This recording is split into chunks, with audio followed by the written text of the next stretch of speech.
Hi friends, welcome back to voice of study. இன்னைக்கு நம்ம என்ன பார்க்க போறோம்னா, ஸ்பைசியான தக்காளி தொக்கு எப்படி செய்யலாம் பார்க்கலாம் வாங்க. இதுக்கு ஒரு பேனில் எண்ணெய் ஊற்றிக்கோங்க. தேவையான அளவுக்கு கடுகு ஆட் பண்ணிக்கோங்க.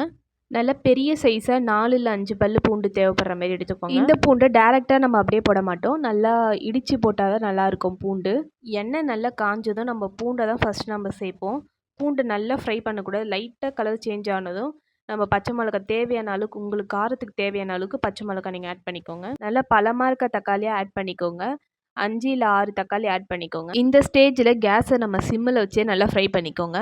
இப்போது தேவையான அளவுக்கு கருவேப்பிலை, கொத்தமல்லி. இப்போ எங்ககிட்ட கருவேப்பிலை தான் இருந்துச்சு, அதனால் கருவேப்பிலை மட்டும் ஆட் பண்ணிக்கலாம். கொத்தமல்லி போட்டிங்கன்னா இன்னும் நல்லாயிருக்கும்.